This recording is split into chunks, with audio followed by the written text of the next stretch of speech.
구약성경 56쪽 창세기 37장 1절에서 17절까지 말씀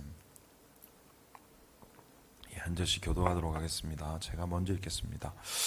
야곱이 가나안 땅 곧 그의 아버지가 거류하던 땅에 거주하였더니 야곱의 족보는 이러하니라. 요셉이 17세의 소년으로서 그의 형들과 함께 양을 칠 때에 그의 아버지의 아들들 비라와 실바의 아들들과 더불어 함께 있더니 그가 그들의 잘못을 아버지에게 말하더라.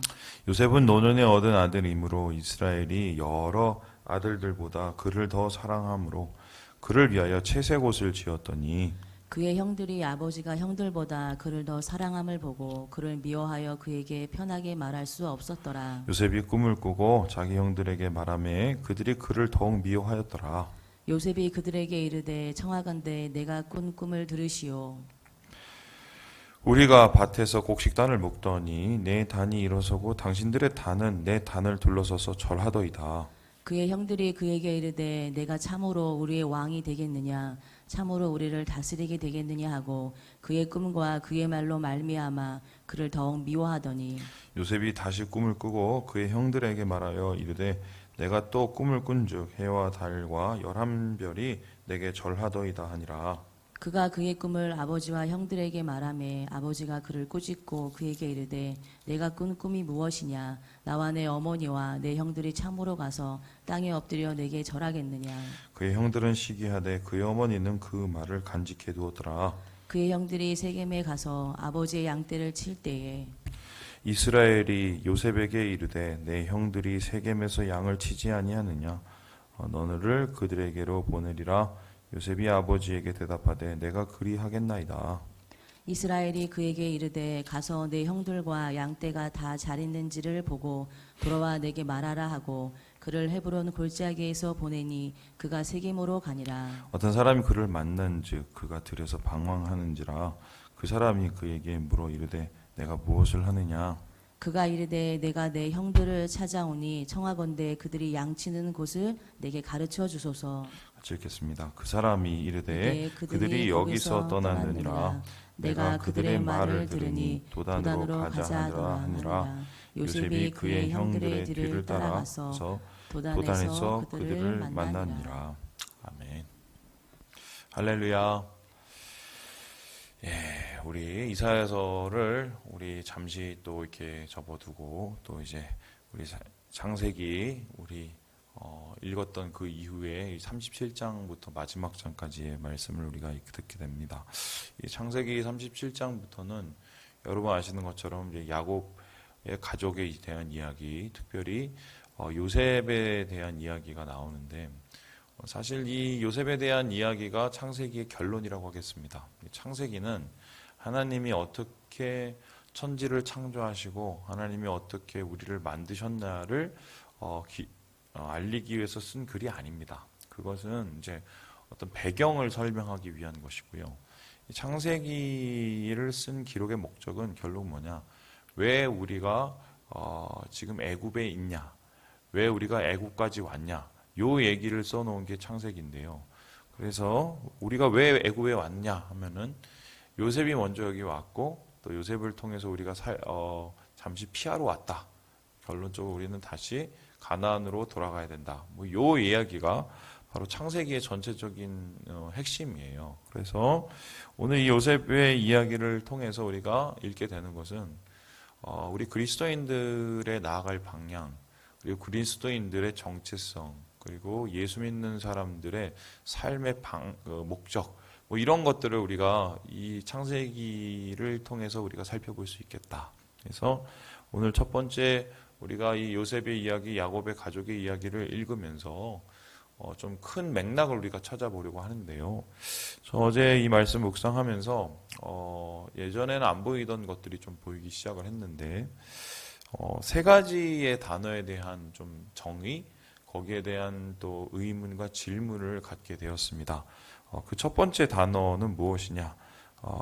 바로 택함, 하나님의 선택과 또 하나님의 그 선민이라는 그 뜻이 도대체 무엇일까? 우리가 보통 예수 그리스도 안에서 우리가 택함을 받은 민족이다. 주님이 우리를 택하셔서 구원하셨다. 그래서 이런 얘기를 하는데요. 그 택함이란 게 도대체 무엇일까를 고민해 보게 됩니다. 우리 함께 1절의 말씀을 같이 한번 읽어보겠습니다. 1절입니다. 시작. 야곱이 가나안 땅 곧 그의 아버지가 거류하던 땅에 거주하였으니. 예, 오늘 이 야곱의 이야기가 이제 요셉의 이야기로 넘어가면서 잠깐 마무리되는 것은 어떻게 되냐면 야곱이 결국 아버지가 살던 곳에 돌아왔다라고 됩니다. 그러면은 야곱의 인생은 어떻게 보면 아버지가 살던 땅에서 떠났다가 저기 삼촌네 라반이 있는 곳에까지 한참 헤매다가 그리고 다시 돌아오는 과정 속에서 에서도 만나고 누구도 만나고 막 이러다가 결국 다시 아버지 사는 집으로 돌아왔다. 이게 이 야곱의 인생이에요. 자, 그렇다면은 여기서 중요한 게 뭐냐면 왜 그가 그렇게 먼 길을 돌아서 다시 아버지가 사는 집으로 돌아왔을까? 여러분, 우리는 그 이야기를 잘 알고 있죠. 야곱이라는 사람이 아버지로부터 장자권을 이어받기 위해서, 소위 말해서 아버지의 축복을 이어받기 위해서 에서를 속였고 아버지를 속였고, 그것이 빌미가 돼서 에서의 칼날을 피해서 어쩔 수 없이 도망간 게 야곱의 전체 인생입니다. 그렇다면은 이제 야곱은 한마디로 하나님으로부터 선택받고 하나님으로부터 축복을 받기 위해서 이 모든 일을 시작하게 된 것인데요. 사기를 친 거, 형을 노엽게 한 거, 그리고 어머니와 작당을 한 것도 다 사실 선택받기 위해서, 선택받은 축복의 백성이 되기 위해서 그랬다. 자, 그런데 한번 생각을 해봅시다. 그렇다면 에서는 버림을 받았을까? 스스로 버림을 받았을까? 그냥 에서는 한마디로 하나님의 선택을 받지 못해서 저기 버려져서 그냥 내팽개쳤을까? 우리가 이 상황을 한번 살펴볼 때, 여러분, 지금 이 야곱이 다시 아버지가 산 곳, 그러니까 이걸 헤브론이라고 하는데요. 헤브론으로 돌아오는 이 나이가 100살이 넘어요.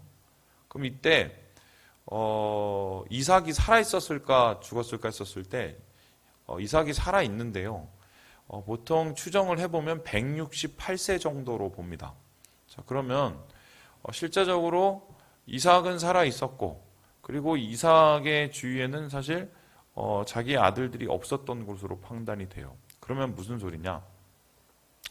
에서가 정말 그토록 하나님의 축복을 받고 선택된 민족이 되고 하나님의 장자권을 차지하기 원했다면, 어떻게 보면 야곱이 나가 있는 그 동안에 얼마든지 이삭의 옆에서 이삭과 함께하며 이삭의 신앙을 이어받으며 또 이삭이 가지고 있는 여러 가지의 좋은 영적인 유익들을 얻을 수 있었어요. 그렇죠? 그러니까 야곱이 없었으니까 에서가 당연히 장자고, 또 장자로서의 그러한 모든 권한과 또 그러한 혜택들을 에서가 다 누릴 수 있었단 말이에요. 그런데 어떻게 했습니까? 결국 에서는 아버지 옆에 없었어요. 그리고 하나님의 백성으로서의 은혜의 자리에서 떠났어요. 뭘 했어요? 자기가 좋을 대로 사냥 좋아하고 또한 산악을 좋아하고 막 이러니까 저기 산악 지방에 있는 곳에 가서 에돔이라는 나라의 시초가 되는 그곳에서 이 자기의 보금자리를 틀었죠. 그렇다면은 결론적으로 이 선택이라는 것은, 물론 하나님이 우리를 은혜로 부르셨어요. 은혜로 주의 백성을 삼아 주셨어요. 은혜로 축복의 자리를 우리를 불러 주셨어요. 하지만 하나님의 부르심과 동시에 무엇이 있어야 되냐? 오늘 야곱이 그 집에 머무르고 그 집을 사모하고 이삭의 옆에서 하나님의 말씀과 하나님의 복을 간절히 원함으로 머물렀던 것처럼 하나님의 은혜와 동시에 은혜를 받을 만한 사모함과 그릇이 있어야 된다. 그렇다면 이 택함이라는 건요, 결과적으로 뭐냐? 하나님의 은혜와 동시에 그 은혜를 붙잡는 우리의 믿음이 필요해요. 그래서 이 믿음이 없었던 에서는 얼마든지 하나님 안에서 그러한 축복을 누릴 수 있었음에도 불구하고 자기 멋대로 떠났어요.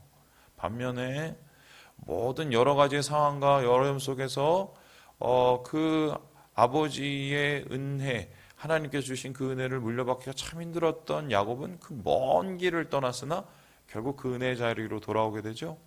결론적으로 우리도 마찬가지인데요. 예수 믿는 사람은 하나님이 우리를 선택하셔서 그런 거야. 그래서 우리는 선민이야. 나는 선택받았고 저 사람들은 하나님의 법 버림을 받았고, 이런 식의 신앙들이 간혹 우리 대한민국에 있었어요. 우리 과거에 있었어요. 그런데 한번 우리가 그렇게 말할 자격이 있을까 생각을 해볼 때, 여러분, 한번 따놓은 당상이 축복과 구원이 아니라 우리가 주님 안에서 머물기 원하는, 하나님의 은혜를 받고 누리기 원하는 그런 사모함, 그 사모함이 사실 우리에게 있느냐 없느냐, 그 믿음으로 하나님 앞에 붙잡는 그것이 있느냐 없느냐에 따라서 하나님의 또한 그 선택과 그 선택의 택하심의 은혜 가운데 우리가 머무르냐 안 머무냐가 결정될 수 있다. 오늘 말씀 속에서 우리를 깨닫게 해주십니다. 그래서요, 이 말씀을 좀 드리면 좀 기분 나쁘실 수 있는데, 믿으려면 똑바로 믿어야 된다. 똑바로 믿는다는 건 어떻게 해요? 주의 은혜를 간절히 사모하는 은혜의 그릇이 우리 마음속에 있어야 돼요. 그릇이 있는 그 사람이 하나님이 부어주실 때 은혜를 받지요. 아무리 하나님이 부어주셔서 뚜껑 닫고 있으면은 그 은혜가 들어갈 길이 없는 것입니다. 그래서 오늘 야곱의 이야기의 끝이 바로 하나님의 은혜에 머물고 그 은혜를 사모하는 집으로 돌아오는 것으로 끝났다. 이것이 우리에게 우리의 인생, 신앙의 방향이 무엇인지를 다시 한번 깨닫게 해준다는 것입니다. 두 번째로 오늘 말씀 속에서 우리가 고민해 봐야 될 문제는 무엇인가? 저는 이 첫 번째 택함과 동시에 두 번째 생각이, 도대체 우리의 꿈이란 무엇인가? 우리의 비전이란 무엇인가? 이런 고민을 한번 해봤어요. 우리 함께 우리 5절의 말씀을 같이 한번 읽어보도록 하겠습니다. 5절의 말씀입니다. 시작. 요셉이 꿈을 꾸고 자기 형들에게 말하매 그들이 그를 더욱 미워하였더라. 요셉은 하나님께서 주신 꿈을 받아서요. 그 꿈은 한마디로 표현하면은 볏집단도 자기한테 구부려서 절을 하고, 하늘의 해와 달과 별도 자기한테 구부려서 절을 하고, 한마디로 자기가 최고가 된다는 꿈이었어요. 근데 그 꿈을처럼 사실 요셉은 나중에 이 형제들 중에 최고가 됐어요. 심지어는 아버지로부터도 존경을 받을 수 있는 그런 사람이 되는데요. 그래서 이런 부분을 가르쳐서 많은 이전의 목사님들은 어떻게 얘기하냐? 꿈을 가져라. 예수 믿는 사람 꿈을 가져야 된다. 비전을 크게 가지고, 꿈을 크게 가지고 가고. 요셉 봐라.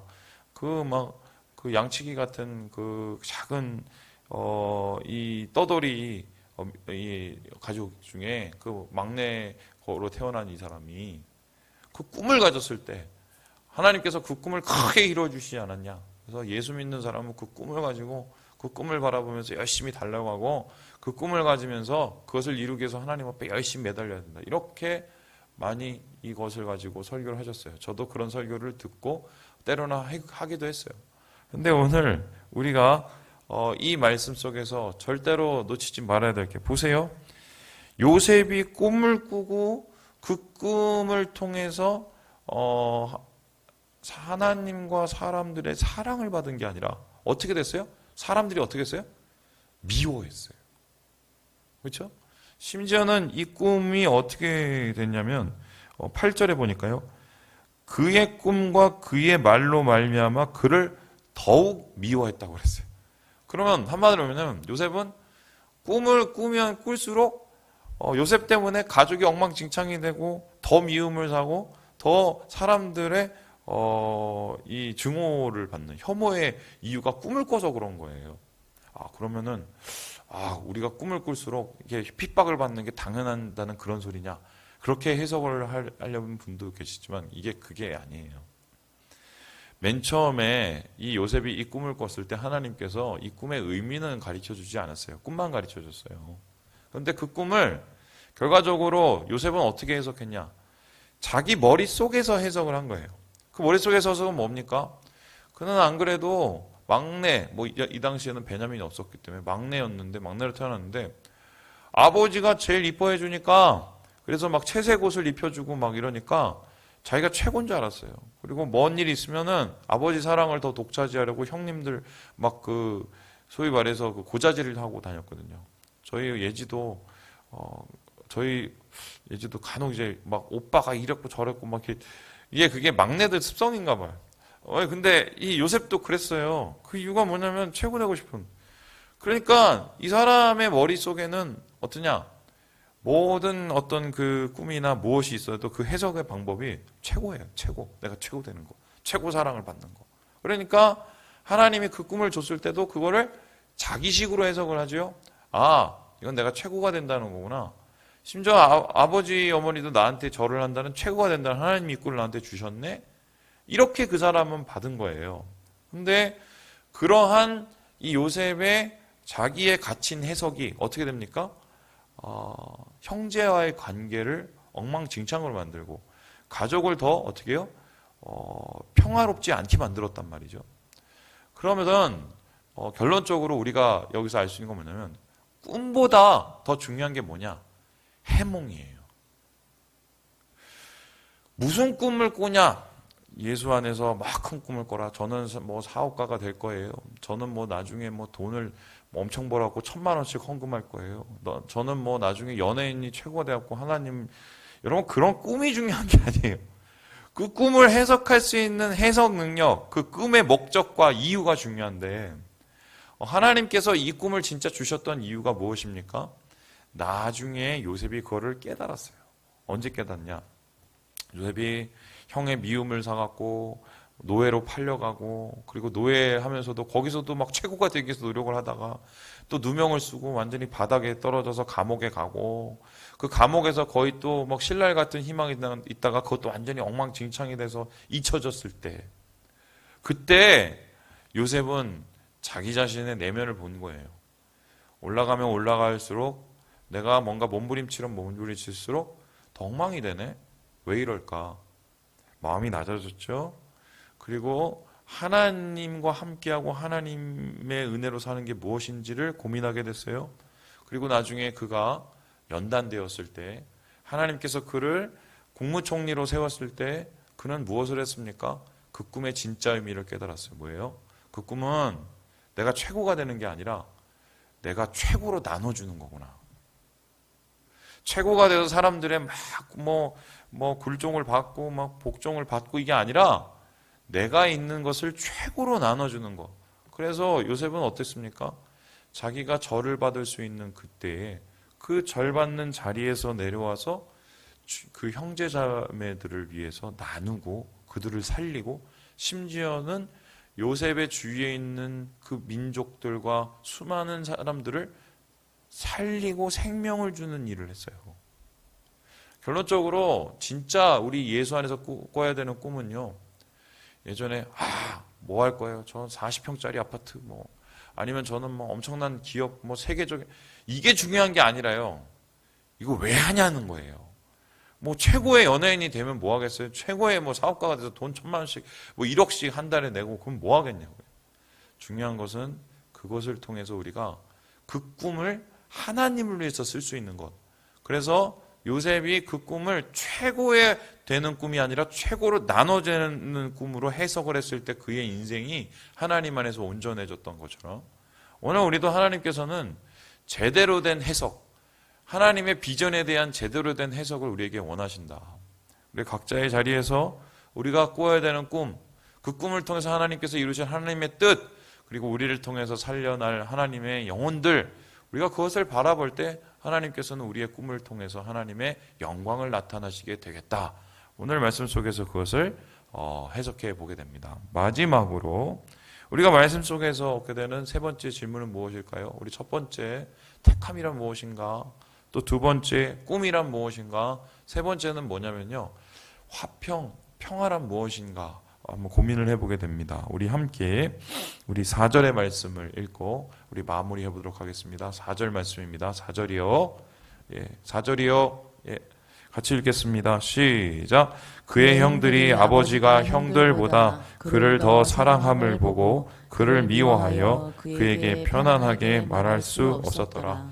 머리 멍해지시죠? 예, 정신 차리시고. 지금 형들이 보니까요, 자꾸 요셉이 고자질을 해대니까, 그걸 가지고 결론적으로 또 뭐 이상한 꿈 얘기를 하니까, 이 요셉을 미워하게 되는데, 이 요셉을 미워하게 되면서 어떻게 되냐? 그에게 편안하게 말할 수 없었다라고 합니다. 여기서 편안하다라는 단어가 뭐냐? 샬롬이에요. 샬롬. 샬롬이 뭡니까? 화평, 평화. 최고의 행복의 이 상태. 그래서 한마디로 요셉의 이 가정 가운데 하나님의 행복, 하나님의 화평이 완전히 깨져 있는 모습을 오늘 말씀 속에서 보게 됩니다. 자, 그러면 우리가 인생에서 살아가는 이유가 뭡니까?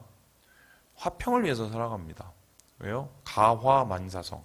집이 잘 돼야 모든 게 잘 되고, 집이 행복해야 모든 게 행복한. 그죠? 가화만사성이에요.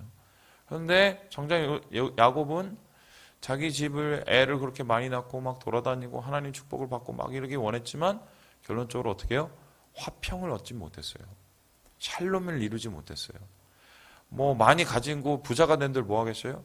샬롬이 없어진 가정 속에선 그 후에는 계속 서로 죽이고 서로 싸우고 서로 모략하고 이런 일만 나타나게 되는데요. 자, 그렇다면 왜 이런 야곱의 가정, 하나님의 가정 가운데 화평이 나타나지 않았을까? 샬롬이 나타나지 않았을까? 우리는 그 이유를 앞에서 분명히 봤는데 야곱이 요셉만 좋아해 준 거예요. 편애한 거예요. 그래서 그 대표적인 예가 뭐냐면 요셉에게 채색 옷을 줬어요. 채색 옷이 뭐예요? 요즘은 말하면 요셉만 명품 옷을 갖다 입힌 거예요.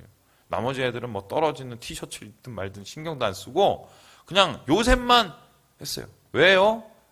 자기가 제일 사랑하는 라헬이라는 여인에게서 낳은 아이기 때문에. 라헬이 이 베냐민을 낳다가 죽었는데 요셉은 바로 그 라헬이 낳은 정말 핏덩어리 같은 자기의 가장 애지중지한 최애, 요즘 말하면 최애인 거예요. 그렇다면 한번 생각을 해봅시다. 라헬에 대한 집착 때문에 결론적으로 어떻게 해요? 레아와 빌라와 실바라는 여인들이 차별을 받고 이 집안이 깨졌어요. 그리고 라헬의 아들인 요셉을 사랑하며 할수록 어떻게 해요? 12아들이 엉망진창이 됐어요. 그렇다면 우리는 화평이 깨지는 이유를 분명히 알게 됩니다. 뭐예요? 나만의 화평, 나만의 평화, 나만의 행복을 차지하려고 몸부림치고 애착하고 집착하면 할수록 우리의 평화, 우리의 화평, 또 우리의 샬롬은 다 깨져버리는 거예요. 우리 인생에서 왜 자꾸 화평이 사라지고 우리 인생에서 왜 자꾸 하나님의 샬롬이 사라지느냐? 하나님의 샬롬을 가장한 나의 샬롬을 찾아요. 그 나의 샬롬을 찾으니 찾으면 찾을수록 오히려 애들이 더 안 되고 오히려 내 삶이 더 꼬여버리는. 그래서 오늘 이 삶의 이 화평을 잃은 삶의 이 야곱의 가정 완전히 다 깨져버리거든요. 심지어 형들이 요셉을 팔아버릴 정도에. 여러분 형들이 잘못했지만 까놓고 얘기하면 아버지가 잘못한 거예요. 자, 그렇다면 이 화평은 도대체 어떻게 되찾아질까? 여러분 이 얘기의 끝을 아시죠? 야곱이 자기의 잘못을 뉘우쳤을 때, 그리고 요셉이 형들을 용서하고 형들에게 화해의 손길을 내밀었을 때, 자기의 샬롬과 자기의 화평을 내려놨을 때 하나님께서 이 가정 가운데 진짜 샬롬을 이루어 주신다. 이게 오늘 37장에 나오는 전체적인 이야기의 대강입니다. 말씀을 마치려고 합니다. 여러분 꿈이 무엇인지 다시 한번 생각해 봅시다. 하나님의 선택받은 이 축복이 무엇인지 다시 한번 생각해 봅시다. 그리고 진짜 여호와 샬롬이 무엇인지, 화평이 무엇인지 생각해 보시고 오늘 주님 안에서 진정한 행복과 화평과 꿈을 찾으시고 그 가운데 하나님의 은혜를 경험하시는 우리 모두가 되시길 주님의 이름으로 축원합니다.